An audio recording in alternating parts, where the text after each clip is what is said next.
Owner first. I like this a lot.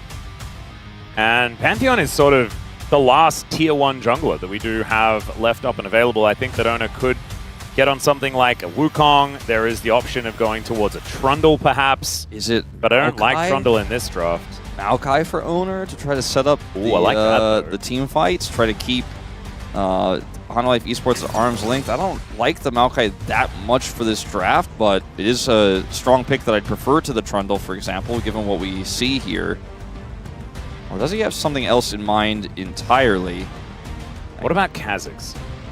Kha'Zix good for blowing up these squishy targets, to be honest, and has an okay matchup into Pantheon. Will need some help. This does not help your Lucian Milio lane very much. It is kind of the next thing on the tier list, and that is a Gwen. Okay. No idea. Likely, the Gwen is going into the top lane, has been buffed a little bit, but could theoretically be going into the jungle as well. I don't really like either position for the Gwen here, but I think it is definitely going to be played by Doran in this game. But they can just play Gnar into it. They have such a good comp here. They can also still play Shen. It's a little tougher now with the Gwen there on the other side, but the HLE have such good power in the early game. Like, this is kind of the reverse, where they have some really strong lanes to play through. Yes, the Lucian Milio can win against the Kog'Maw Lulu, but it's not easy. It will require a lot of attention, and there's a Pantheon versus a Wukong, so we know which 3v3 we prefer. Mentioned the Kennen on his way to potentially getting 500 games tonight. It's his 5th most played here in the LCK, and he will pull it out. It's a classic counter pick here. As quickly as possible, let's see how well T1 can play the defense, or whether HLE can just shut him down.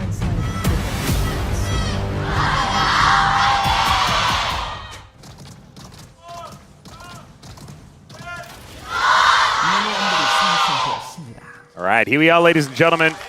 Onto the Rift for game number 1. Zeka spotting out the fact that there is a ward placed in that mid brush, and will therefore immediately head back towards the top side. Already an early ward goes down from Faker, so he will have full information as to the whereabouts of this Syndra as he makes his way back to lane. And all quiet on Summoner's Rift for the moment. The vision that has gone down, though, going to be giving a lot of information over to both teams about where these junglers are going to be, assuming Owner is going to head towards his Raptors relatively soon. Doran has opted for Teleport and Exhaust. You often forego the Teleport in modern League of Legends because of the role quest, but he wants to have that shield, wants to be able to have that empowered TP, so he does opt for this, but it means he will not have Flash, and that can be very scary, especially when you're dealing with all of the CC and setup that HLE have. Otherwise, I think T1 are going to have to play through sides as Keria loses half of his health bar in this matchup they opted into. Yeah, this is going to be pretty interesting how this lane is going to go. It's all about the W windows, obviously, for the Kog'Maw. But T1, I think, will have more flexibility when it comes to their ability to do damage, especially after they hit level 3. So the early stages can be a little bit difficult, a little bit tricky for the Lucian, but once you get access to more buttons, things can be very, very frightening, especially with the increased range the Pays can pick up from the Milio. Guma happy to just get that shield from Delight and continue to trade. Doesn't even take barrier in this matchup, has the exhaust, which will be very useful for him in team fights later on as well into this Gwen. So just a really cool tech from him. They're controlling this lane, and that's already, you know, I said the matchup can go both ways, but they are just smashing it right now. They have full control, and you can see it's Guma's first pick of this Kog'Maw here this season, but we've seen him play it in the past to great effect. Oh, Faker taking a lot of damage here. Zeka just needs one more orb. There's the ghost, and Faker, he ran back to the wave that terrified probably everyone. Does get the level up and will survive, but that is a lot of summoners now blown, but nothing on Zeka's side. Now Gumushi taking a lot as Pays dashes in. Double tap not going to be enough to kill him though, and the exhaust will be able to save the life of this Kog'Maw. Now Kanavi's moving down, but this time Owner is there in position to deny the attempted gank. I mean, Guma does need to be very careful underneath this turret. Should be able to go back home. Need a little bit more information about what happened to Guma's health bar to fully understand why this happened, but we kind of jumped in very late because of what was happening in the mid lane there. And he gets pushed out after we were singing his praises just moments before. Oh, Delight has to flash. Oof. That Pays not window shopping. No. That will hurt a lot. I'm surprised Zeka didn't flash for the kill on the Faker as well, but the level up came through and he was like, I'm not 100% sure I'm going to secure this. He's also placed his Q really aggressively there, expecting potentially a flash or earlier ghost from Faker there. So Faker doesn't have sums, but he does survive. And so that's a good thing. As we were talking about how this matchup can be tough, and he almost got soloed. Well, Doran is also surviving here in this top lane as well. Zeus goes back, grabs some Boots of Lucidity. And he is very far ahead as far as farm is concerned, but Doran's alive. And that we can put into the pros column. This can be an incredibly difficult matchup early on. Cannon is pretty good at dealing with melee champions. There towards the top side. Snip, snip. But Doran is just going to finish off the wave and look for a bit of a reset, perhaps. And there it is. Cannon recently buffed as well on this patch. So just a good choice in general here for Zeus, but like it feels like Chekhov's gun, or Chekhov's cannon in this case, with us talking about earlier in his 500 wins. Yep. He does pull this out here in a rare matchup because Gwen also changed and trying to see her in more play. At least that's the idea in this patch, but hasn't really been seen that much in the LCK thus far. Still very niche and has a lot of hard counters, so very difficult champion to blind. Gnar, one of the ones we saw in the past. Jace, which wasn't available because of Fearless. And he still finds himself into this Kennen. 15 CS down early, like you said. Very tough to play out. Yeah. Gwen is often one of these response picks rather than the thing that you're actually going to go for, is Faker finding a decent exchange onto Zeka, but Kanavi just flashes on top of him. There's the unleashed power, but Faker makes it out! Just barely surviving, and obviously still not great news. But still no first blood to go over to HLE. Yeah, it's twice he survives. Both times he will take a huge disadvantage because of it. Losing his ultimate here, much less impactful than losing both summers, but both of those summers are still down for a little bit longer. He doesn't have teleport, and so he's going to lose a large part of this wave here. And barely, just by the skin of his teeth, survives on the play. Kanavi going straight back down to the bottom lane here. If Paze and Keria try to pressure further, they will not enjoy what happens next. Yeah, this time Owner is here as well, so he's going to move on up, gets control ward down. Kanavi already here as Gumushi in a bit of trouble. Great polymorph onto Paze to stop that play as Owner goes in. Only level 5, but Goomer is still taking a lot of damage. Paze, can you get the autos across? Oh, he gets the piercing light for the kill! And the Acathian surprise is not going to be able to do it here as somehow Owner survives for such a long time, picks up the double for Paze, and now Doran is going for an all-in on this top side. That needlework not quite connecting though, as now Zeka moving towards his bottom lane. Oh, the dash out of the way, Paze turns it into another kill! But still, Zeka is going to be able to find a lot of value here. The fire kick from Keria might have been enough, and Zeka not going to be able to close the gap on the Melio. Follows him all the way down here as well. Crazy stuff in this early play. Owner played that bottom side gank so confidently, I guess is the best way to say it. He had his Warriors Trickster there. He's going to go all the way back to this one here. From Faker's perspective, for the Realm Orb. No worries. Last bit of damage comes through from the ultimate is not enough to take him out, but watch Owner in this play. As he wants to come over here with this pressure that they're putting on, they wait out the polymorph, and he flashes past Kanavi here to get on top of Guma. Does just enough damage here as Guma looks to turn back and offer that damage. Paze says, no, you're pushing onto that Wukong. You forgot about the Lucian. You forgot about my piercing light. That was through and then the caster minion. And then he goes back in here, Owner, again to set up Paze for a second kill. And then when Zeka flashes, he sidesteps it and picks up a third. That was absolutely insane. The fact that Keria also lives is just icing on the cake here for T1. But Faker now looking for an angle towards Zeka. There's the Rune Prison for the slow. Not going to snare him here as Owner is just going to move towards his bottom lane.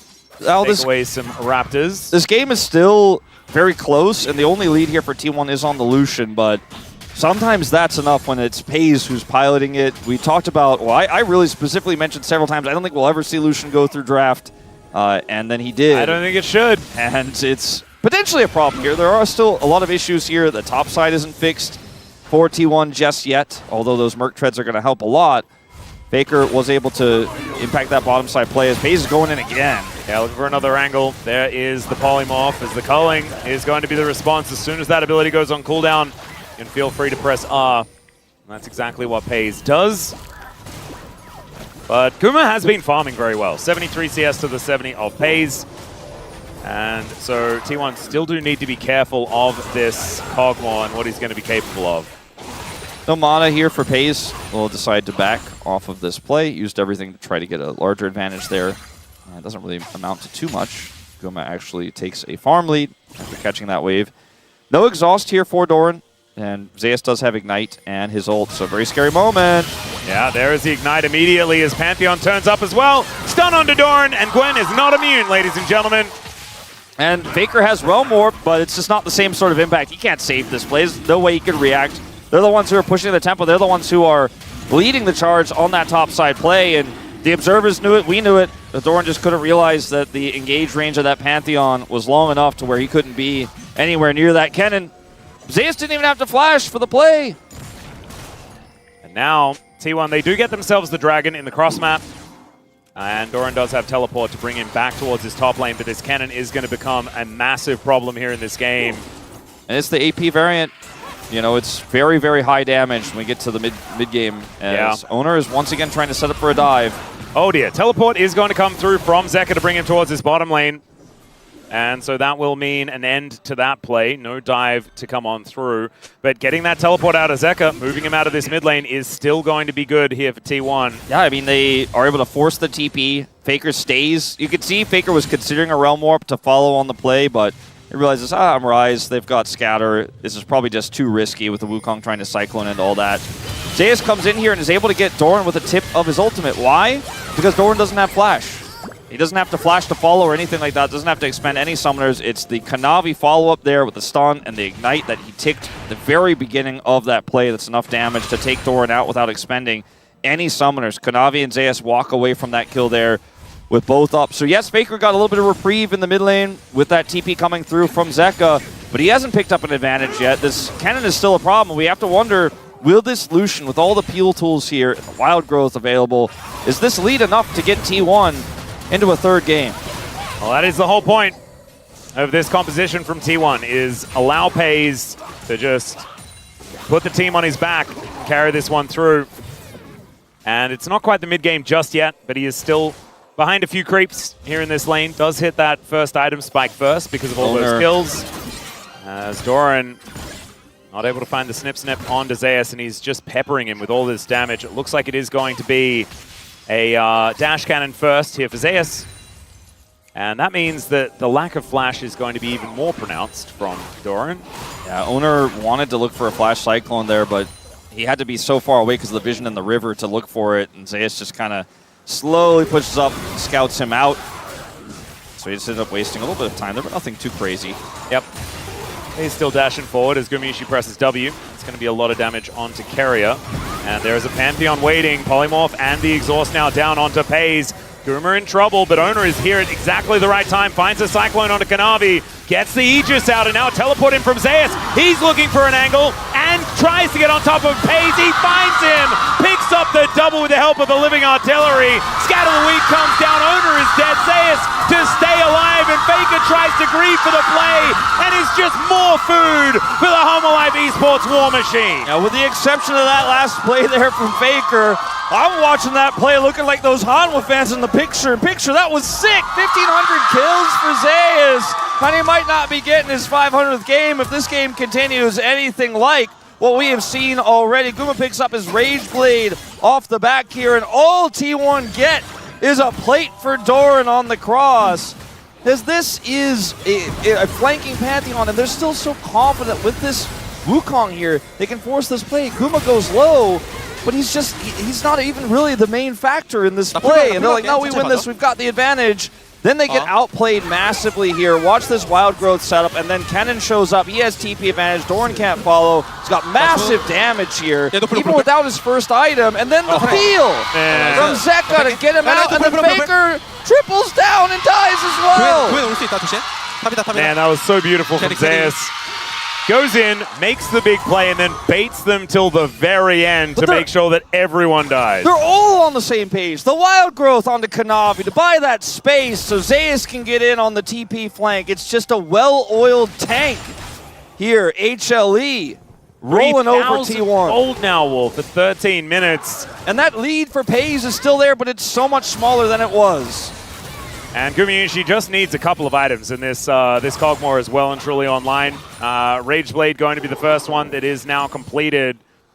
And I don't know where it starts to feel better for T1 because it's a very different composition to what we saw last time. As now Faker is in trouble. The Unleashed Power comes in. Scatter the Weak.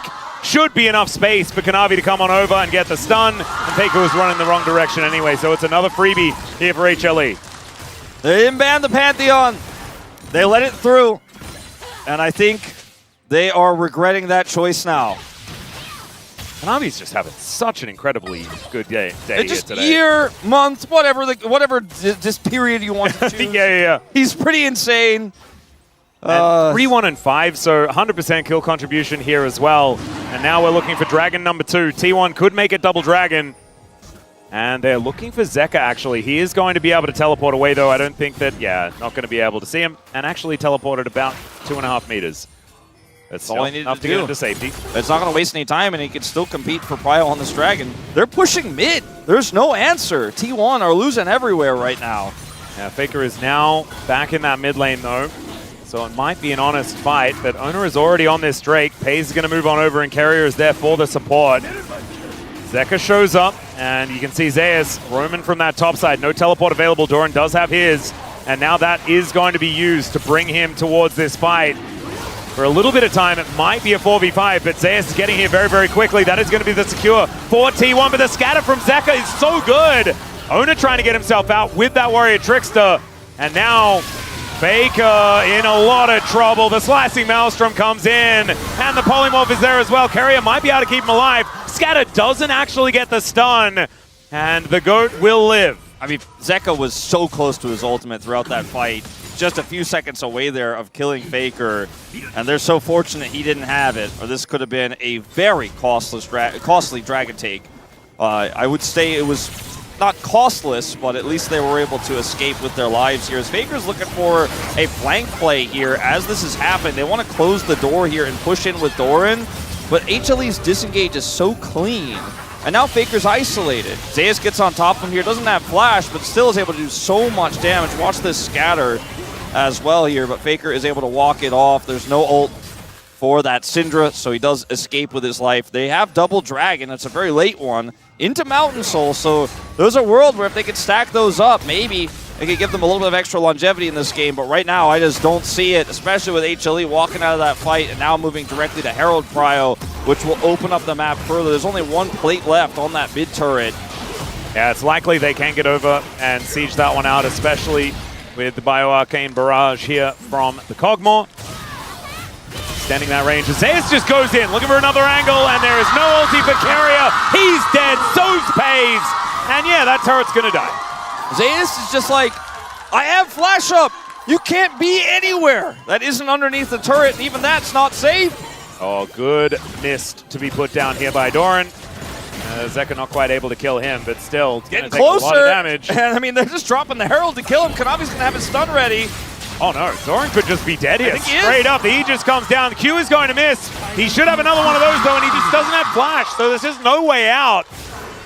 And Gwen is dead, and now Zeus is going to get closed in on here as well. The flash forward, Faker tanking up the turret, and that will allow Owner to get out of there safely, so there is at least one kill back. But it's 11-4. Yeah, and look at the top lane here. Zeka, with that kill onto Doran, is pushing this super hard, taking more plates out. We'll get the back here, but look at this flash play. 볼 수 있는데 지금. He's looking for it. And look at the, like, they have everything. They have the Wild Growth, they have the Cogmon position. The Pantheon ultimate feels like it's totally unnecessary. Like, there's so many reasons why they're so dead. And he doesn't have it for this play, so Doran's like, maybe I'll be okay. No, he's not. He's not okay.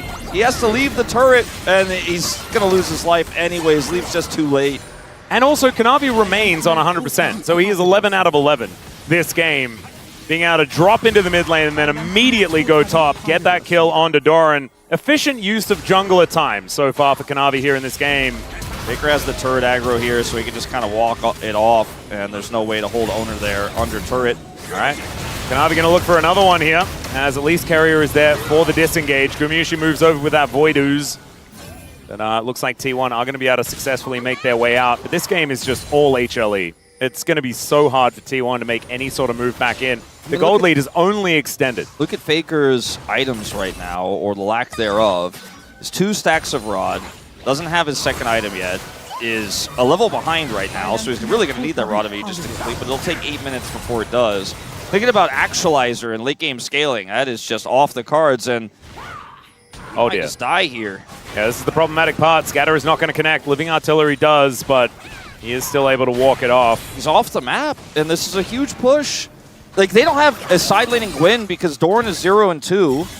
And is unfortunately not able to move when Pantheon's ult's up. So he can clear waves, but then he has to just back repeatedly. He's not actually threatening any turrets. He's not able to do anything. Maybe in 10 minutes, if he's big enough, he can actually do damage turrets so quickly that he can make those risky calls. But Kanavi's ult is up. You can't be anywhere. When Zeus' flash is up, you can't be anywhere, as we've already learned. He went Storm Surge. He is huge. He has the dash cannon for extra gap close. Yeah.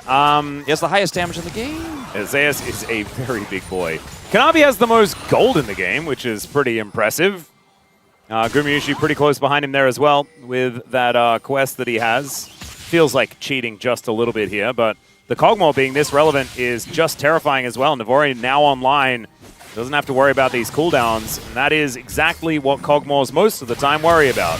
Zeus now looking for an angle here as once again Kanavi shows up. Faker's dead. There's just nothing he can do about it. Where is the counterplay? I don't know.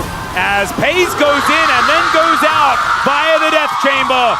As Carrier, he might be in trouble as well as the orbs just do so much damage from Zeka. Another one connects, but there is the fire kick from Carrier to at least get some level of respite. It's a Baron on spawn against T1. God. T1 looking for Hail Mary plays everywhere. They force the Wukong gank topside. Bam, gets shut down, fails. They try to make the play in the mid lane with the Lucian. Gets shut down, fails, and then they just find themselves against the wall here. Backs against the wall. Baron up on spawn. 8,000 gold lead at 20 is about as high as a gold lead can get at this level in the Legend group. This is one of the most dominant games we've seen as people are dying as we go into replays. Yeah, that was kind of crazy. So I don't know whether they actually did get the kill there. As yeah, it was just Unleash Power onto the monkey. This was Kanavi destroying Faker. Not a lot of options there. I mean, they tried to set up a gank and the with Owner. Cyclone actually was used. Yeah, and so he doesn't have it defensively in a moment, but look at this. Zeka just says no. Zeka is like a peel artist in this game on this Syndra. I mean, like, if we roll the clock back 4 years ago when Zeka won a world championship, we could never say he was good at Syndra, but in 2026, man, he's out of control. He's looking pretty ridiculous at the moment as Faker is going to get the power unleashed upon him. And thank you for demonstrating exactly what we were talking about there, Zeka. A rare caster blessing, I guess. Yeah, I was somehow expecting Faker to just turn that and then solo kill him somehow because caster curses are so powerful and very real, but not this time. This time HLE, it feels like they're just a little bit too far ahead as Gumayushi is just attack moving towards T1. Owner almost just dead from a few of these shots from this B Kog'Maw. And the inhibitor turret will go down. Inner in the top lane is also being softened up by Zeka as well, who deals with that one as we are talking about this. And T1, there are no options left.